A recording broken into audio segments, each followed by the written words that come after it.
let's get started. Welcome everyone to Japanese 101.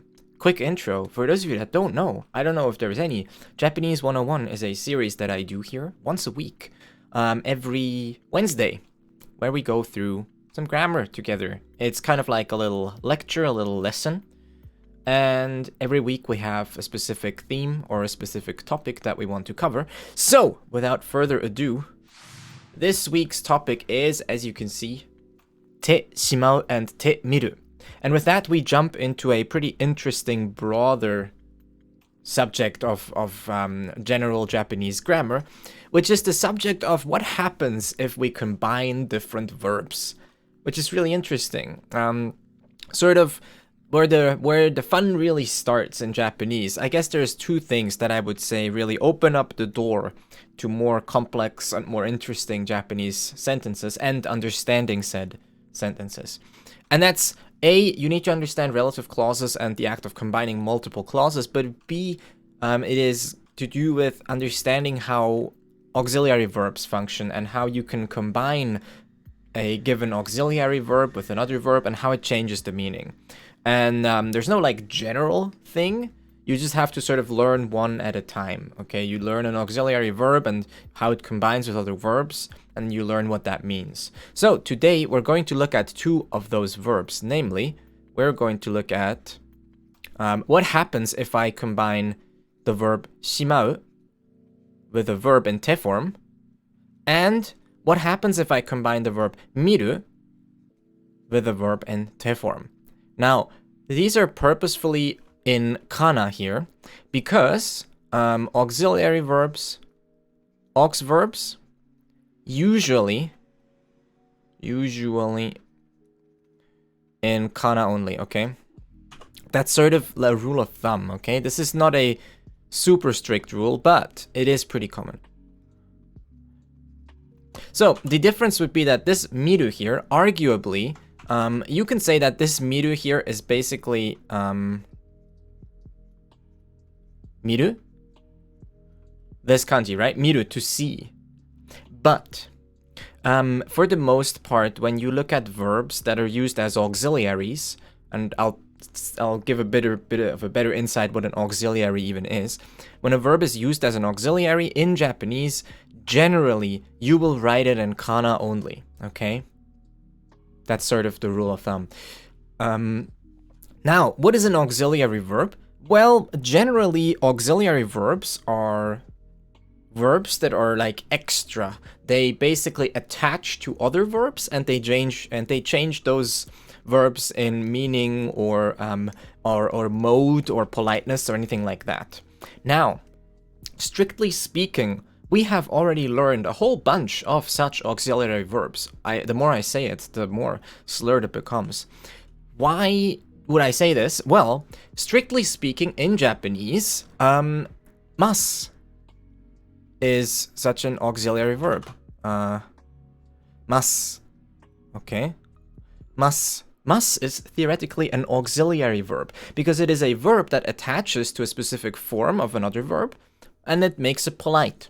And in any sense of the way, or in any sense of the word, this is what an auxiliary verb is. So mas, theoretically, is considered an auxiliary verb. What else have we learned that is considered auxiliary? Well, we have learned to use te-iru, right? So we have used te-iru in the past. Te-iru. Well, the iru part here is also auxiliary. Okay, so to the te form of some other verb, we attach iru as an auxiliary.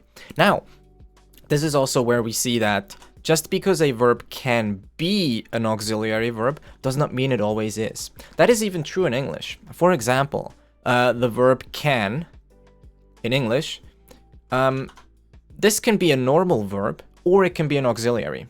When it's auxiliary, it's generally considered a modal verb, I think. So I can swim, right?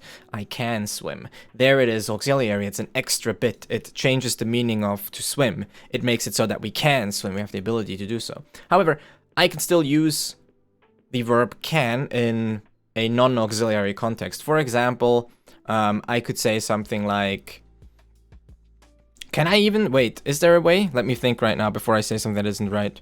Can you use Can I use a, can I think of a, I guess I can, you can't really, can you? Because it always has to be an action. What would be like an English auxiliary that has like a non-auxiliary usage?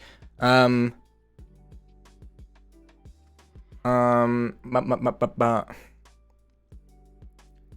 guess you could just use can by itself. Yes, we can. Yeah, if can is by itself, right? Theoretically, and like, yeah, like what Yori said, right? Yes, and like, yes, we can. Theoretically, there's no extra bit here, so I guess it's not really auxiliary. It's more like intransitive. So, yeah. Now, B. Oh, B is a good one. Yeah. For example, I am Eve, right? This is not auxiliary. To be... Thank you, Taco. That's actually... To be here is not auxiliary. It's actually a copula, but that doesn't matter. And B can also be auxiliary. For example, I can say, I am eating. So now, am here acts as an auxiliary verb, helping us conjugate a specific tense. Very good, a progressive tense, actually. So you can see how, even in English, auxiliary verbs aren't usually only that. They're usually a bit more than that. They usually have other usages as well. Now, the same is true for Japanese, luckily, and maybe even more so. Most auxiliary verbs in Japanese are also like verbs by themselves. And the cool thing about all this is that generally, if you grab your favorite dictionary, you will see that, let me just look up Miru. You will see that dictionaries generally list auxiliary use separately, which is really useful. So here in the dictionary, we will see that here we have a separate category for auxiliary verb. And this is very useful. So you can see that the dictionary will basically already explain to you, right, for the most part, how this verb would be used as an auxiliary and how it would change the meaning of the main verb. Usually in plain kana, so you get a lot of information right here after the te form of a verb. There's already a lot of useful information. So, basically, that's what we're going to look at today. We're going to look at auxiliary use of the two verbs miru and shimau. By the way, maybe before I get rid of the dictionary, Teshimau itself, if you've never seen it, is generally a verb that means to finish, to stop, to end, to close a business, or to put something away. Okay? If it's just used as a normal verb by itself, those are generally the meanings that it would carry: to finish, to close, or to put something away, generally. Like, if you've ever heard like oshimai, oshimai is at the end of a story, like, the end, it's over, right? Oshimai. That's basically what that would be. It has some kanji that can be used with it, especially depending on which meaning you're going for. This one, shimau, obviously you may recognize from owaru, the kanji, is more for to finish, to end. This one, shimau, generally is what you'll see for to put away. Or just don't use kanji. It's one of those where sometimes you see kanji, sometimes you don't. Just one of those verbs, am I right? Alright, so that's what we're going to talk about today. And we're going to start with shimau. So first of all, we need to obviously remember the te form, which I hope you do. If you don't remember the te form, please go watch that video. It is on YouTube. I think this should work, right? There you go. Did that work? That did not work. Okay, never mind. This always breaks. Don't know why this always breaks, but it always breaks. There we go. So there you go. You can find the video there. I did one about the te form. So, easy. It's all pretty easy. Basically, you just take the te form of any verb. Okay, so let's take our favorite verb, taberu, and let's make the te form of said favorite verb, taberu. So, if you remember the te form, very simple for ichidan verbs. Just like add te. Tabete. And then we're just gonna add shimau, okay? So, then the question is, what does this now mean? I need to like, shimau. Tabete shimau. Alright? Tabete shimau. What does that mean? Well, generally it breaks down into two cases.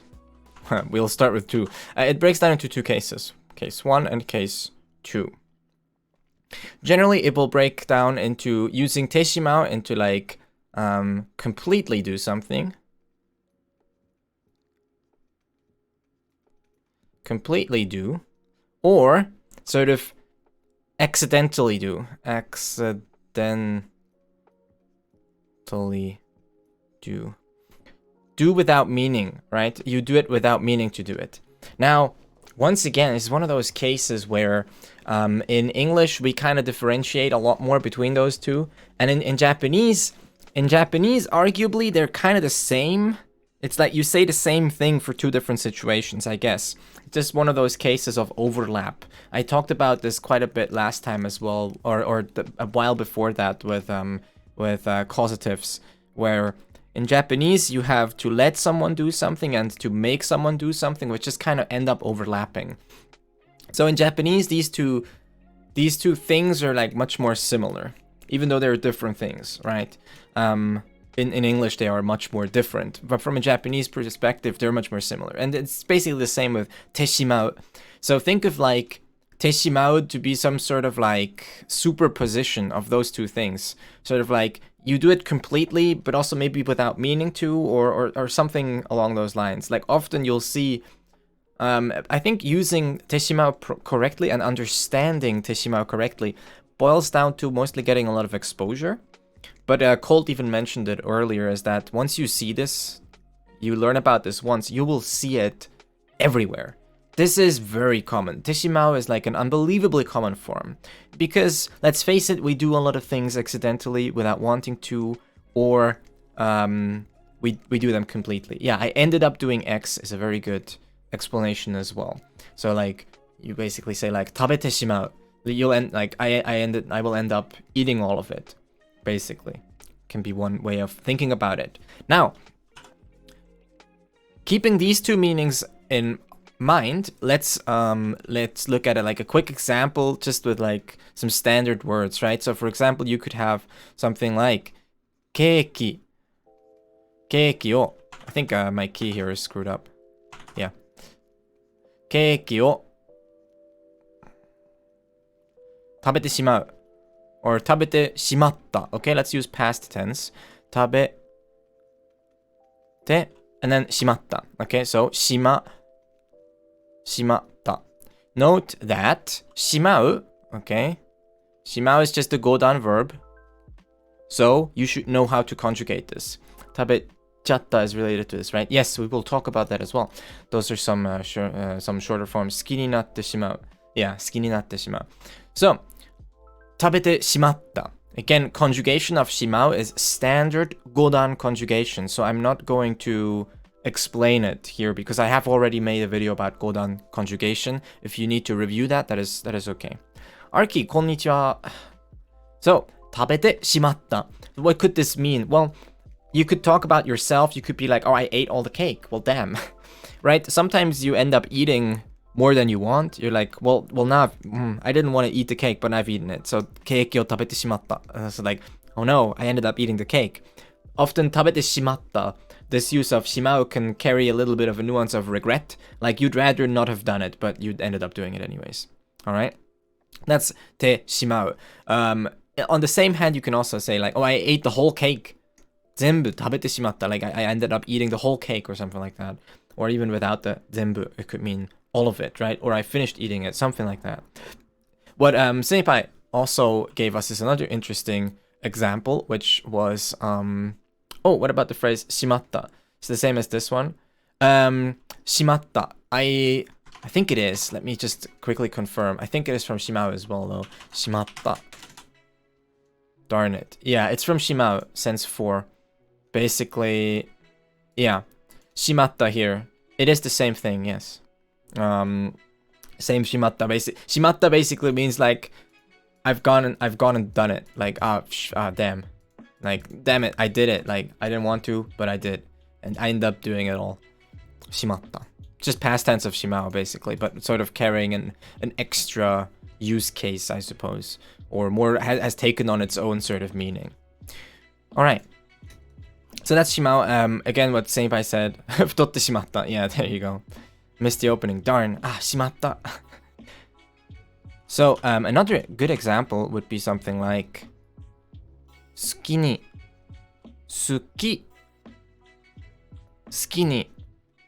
natte shimatta. Okay? Which is what Senpai gave us. So, natte, which is the te form of naru. Suki ni natte shimatta. This basically, you could say this for if you fell in love with someone, like you didn't really want to do that, but you just ended up falling in love with them. You're like, 好きになってしまった. Like, man, I've just fallen in love with this person. Something like that. Translate as someone cursing and regret. Yes, that's true. So those are basically some of the use cases. Generally, this is very common in casual speech. You'll see it a lot. Now, you can look at this more on like a case-by-case basis. If it gives you confusion, ask me about it on Discord. Again, I'll post the Discord server.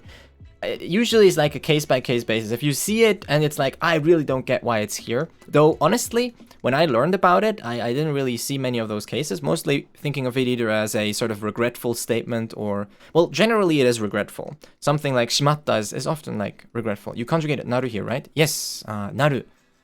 Naru in te form. Because remember, it's te plus shimau. So yeah, it's generally like Teshimau is not too bad if you just break it down like these. So now what we need to look at is something someone mentioned it before, chatta and all of these. Let's look at some colloquial, shorter colloquial. Is it colloquial? Anyways, some shortened versions of this Teshimau construction, which do exist. They look as follows. So think of Teshimau as sort of the ending that we're working with. So think of having the te form of the verb that ends in te, right? Te or de, right? So you either have Te-shimau, Teshimau, or you have de-shimau, right? Those are the two cases. Because we can have a te form ending in te, obviously, like tabete, or in de, like in yonde, which like means, you know, read or call or something like that. So those are the two cases we can have. Now, these can be shortened into two versions. One, Teshimau can become, I need to think real quick so Teshimau becomes chau, okay? So just replace Teshimau with chau, which looks like this. Chau. Okay?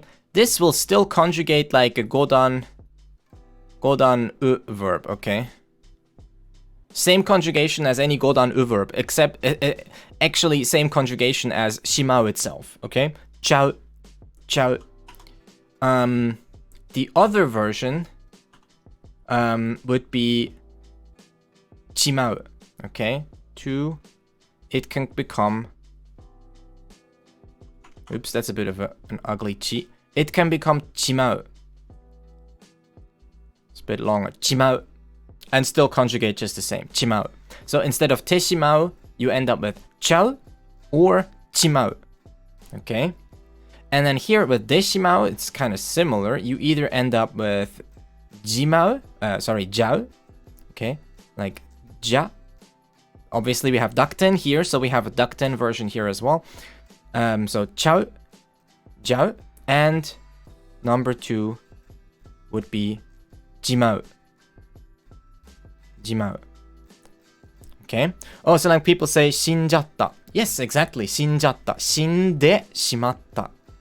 So this shinjatta is nothing other than the conjugation of this. So shinu, right, will look like this. Shinu, we get shinde, te form. Shinde shimau. But instead of de shimau, we just conjugate shinjau. Shinjau. And in past tense, that becomes shinjatta. I died, shinjatta. Ah man, I died. Damn it, I died. I ended up dying in the game. Not good. So, generally, I would argue that chau and jiao are a little bit more, a little bit softer, whereas chimau and jimau are a bit harder.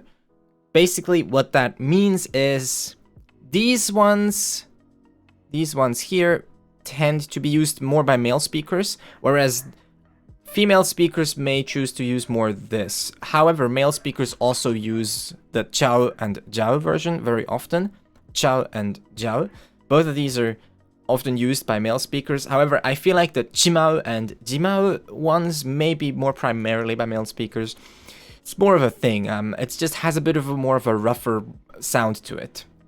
The more pronounced the sentence, the more profound the feeling, basically, I guess. With politeness, it's like the longer the sentence. Thank you so much for following, Bottlehead. Welcome. Follow arigatou gozaimasu. That's basically the gist of it, okay? This here, okay, plus understanding what Teshimau means, it's basically all you're way beyond me. Listen for pronunciation. That's good. Don't worry about it. This here, plus remembering what the use of Teshimau is, it's basically all you're gonna need to know. Well, the thing is with like small, if you want, you can, I don't know, I guess when I upload these videos to YouTube, right, I always provide links where you can read, hey Rock, where you can read in more detail about what I talked about in the lesson. So if during the lesson you have either things that you think I'm going too fast or that confuse you, I encourage you to either review the lesson or review the links that I provide, where you can often read in more detail about what it is that I'm saying. So what if it's not the past tense, more like I ended up being in a situation where I'm going to have to do X? That is a very long sentence. I ended up being in a situation where I'm going... Can you make a more specific example? Like, what would apply to this? Like, because if you say, I ended up being in a situation where I'm going to have to do X, I would just say, like, Teshimau, honestly. Right? Or just like, I'll tabete Teshimau. They'd be like, oh, I'll end up eating the cake. I'm not quite sure how the end up being in a situation means. You could use, like, hame ni naru, right? But I'm not sure. I'm just a bit confused. Like, you could maybe use something like hame ni naru. So, tabete shimau hame ni naru. To get stuck with, to end up with something unpleasant. Something like that. But we're on a way different vocab point now, I guess. It's just, again, it becomes a matter of knowing what to combine. That is sort of the whole crux with, it's just because we kept using past tense versions. Oh yeah, often past tense is used because of like the regretful nature, that you regret having done something rather than regretting to be about to do it.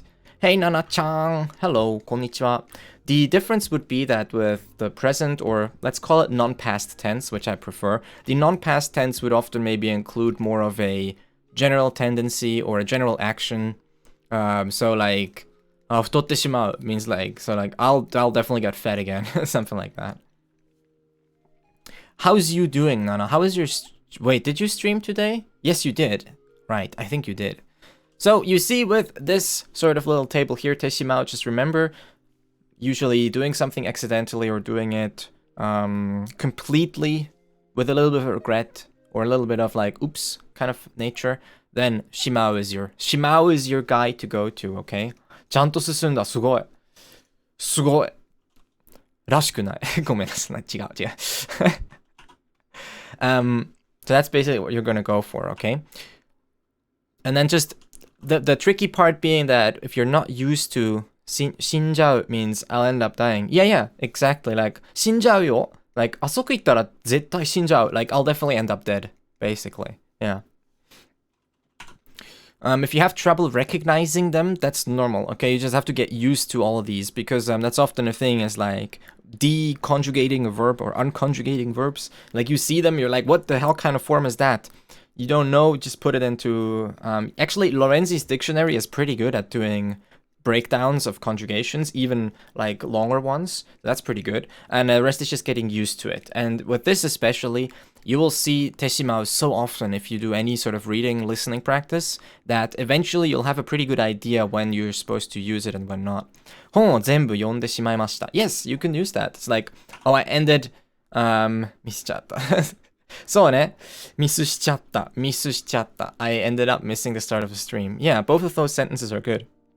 Both for, obviously for Arki, but also for Aka. So because I'm basically missed the entire beginning, can I get a quick rundown of what it means in general? Yes, you can get a rundown in the VOD. I'm sorry, I tend to not do like recaps because these are supposed to not really... Maybe after the lesson I can go a rundown. But we're basically just talking about how to use Teshimau and Temiru. So, nyasake. Next! Meme. No, next we're gonna talk about this little boy. This little grammary boy. This is Temiru, okay? Now, I've already shown you the dictionary entry, but I'll show it to you again. Miru. Damn, 10,000. Miru. Miru you know, because it just means to look at, to examine, to judge, anything like that. However, we have this handy dandy little auxiliary verb category, which means to try, to have a go at, to see that, to find that. This is more in like, yeah, usually playing kana, this is more in as like Te-miru to, basically. This is like combined with a conditional. So let's focus on this one for now, and then maybe at the end I'll also see like how this one fits into the picture. Okay, so let's focus on sense 5 here first. To try to do something. This is very simple, and you will, again, just like Teshimau, if you learn this once, you will end up seeing it all over the place. So any verb in te form, for example, let's pick a verb such as yomu. Okay, yomu means to read, right? So yomu spelled like this. Yomu.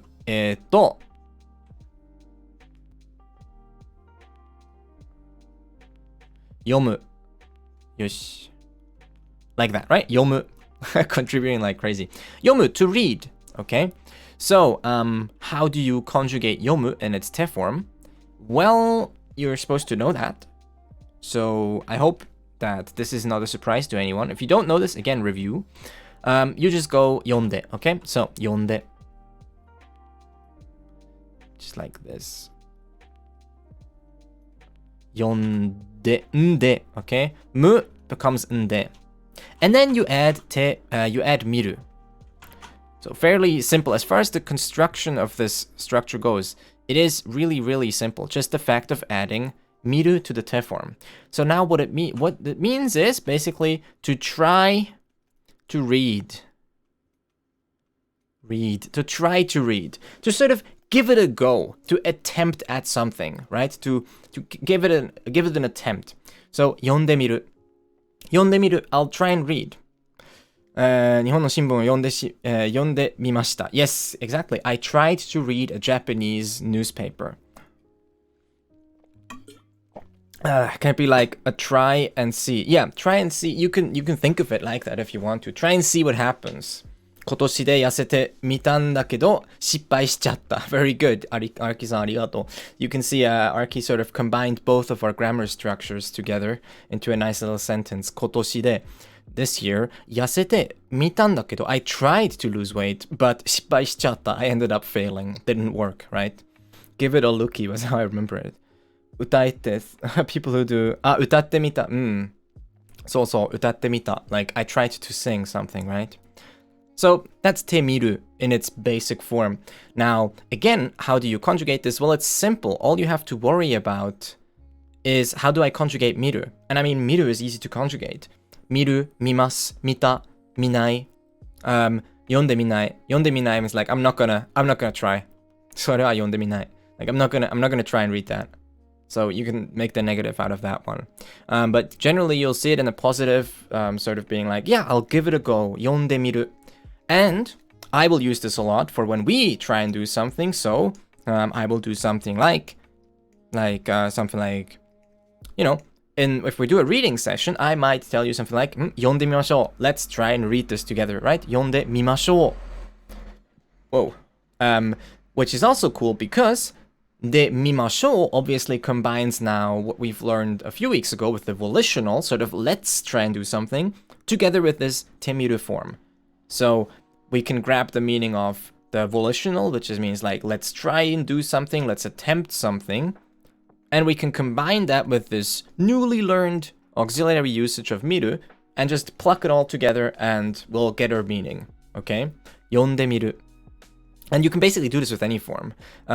Theoretically, you could make this passive, though it doesn't always make sense. That would be like to have someone, like for someone else to try and do something to, that would be a bit weird.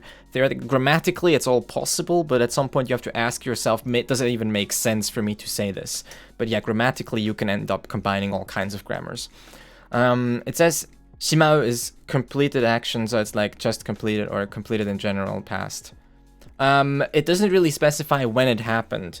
Shimau is generally for a completed action or an accidental action, an action that accidentally finished, or something that was done in completion. You ended up doing 100% of it. But it often, again, like I said earlier, Shimau often carries an air of regret, like something you kind of regret doing. Yonde miru. So that's Temiru, actually. For Temiru, there isn't really a short version. Again, if you want to make this polite, it's not a big deal. You just replace miru with mimasu, as you already should know how to conjugate. You can just replace miru with mimasu. Okay.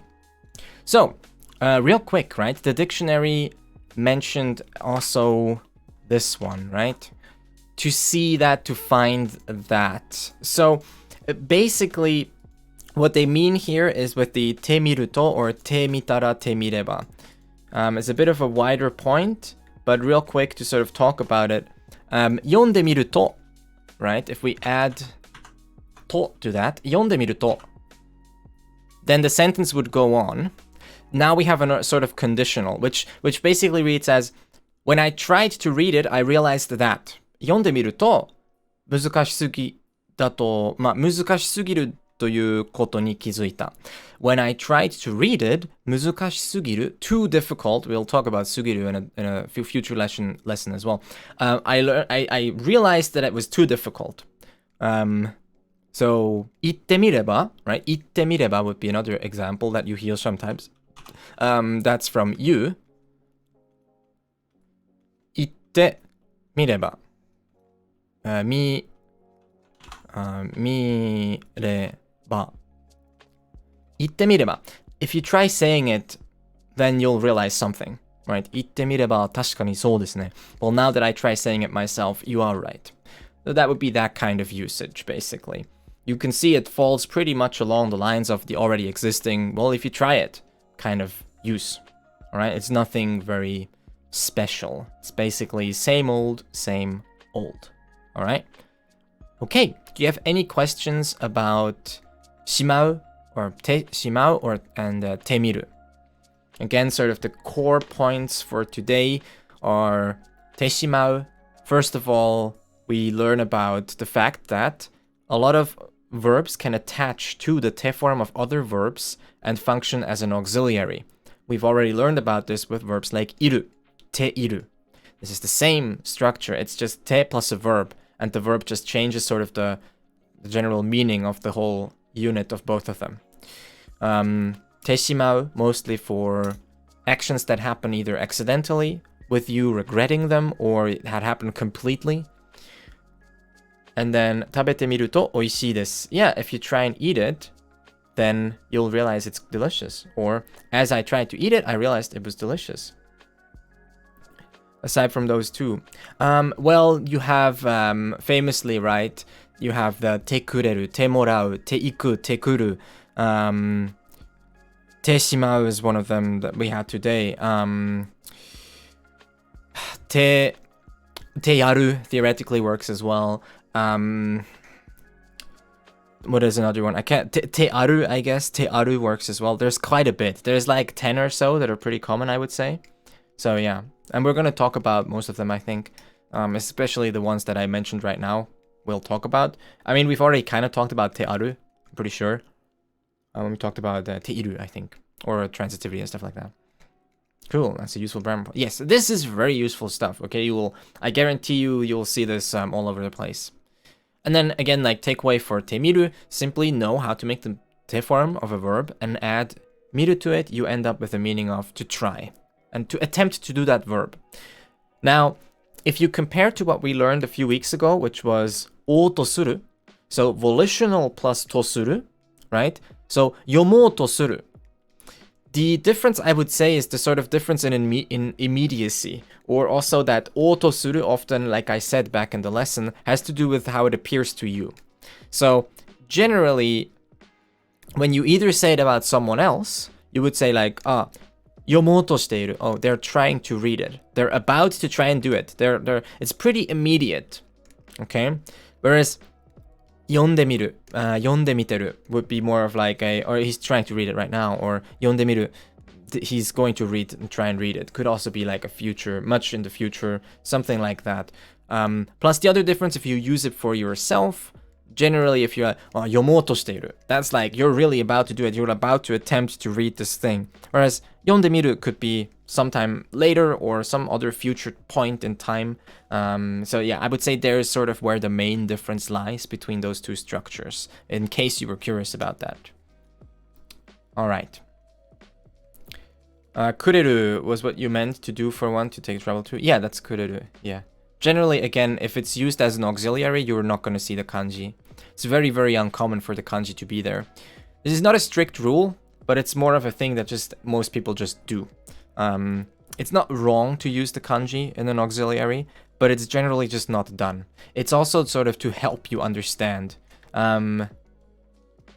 Yeah. Well, you wouldn't have to, like, if you just say like kureru without kanji, then I would just assume you mean the right one. So basically, the reason why you wouldn't use kanji is because, generally speaking, Te-miru could also mean that you do something and then you look, right? So you could say like gohan wo tabete terebi o miru or something like that.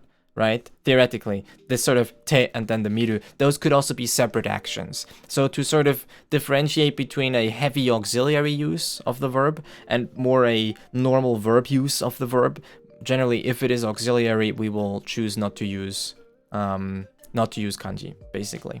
That's kind of what it boils down to.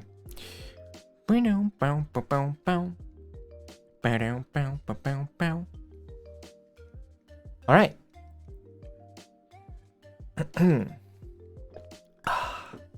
And with that, we have actually basically already reached sort of the conclusion of today's lesson. I didn't think this was going to be a long lesson, because these are fairly simple points. So yeah. Wait, is that an L? Tarlmo, thanks for the follow. Follow arigatou gozaimasu. I wish I found your Twitch sooner. Me too. It's okay though, you found it now. Welcome. Omoshiroi. Yes, so I do this every Wednesday, by the way, in case. And after this, the stream isn't going to be over, but rather, we've been doing reading sessions every Wednesday. So that's what we'll do. We are going to hop into the Discord server in a bit, which is this one. And we'll do some beginner style reading. It will be mostly like, I think it'll be like N4 level, N5, and well, not N5, but like N4 level today. N5, N4, sort of around that level, okay? Sort of pretty simple. So anyone can join, it is totally free, and will cost you nothing other than maybe an hour or two of your time.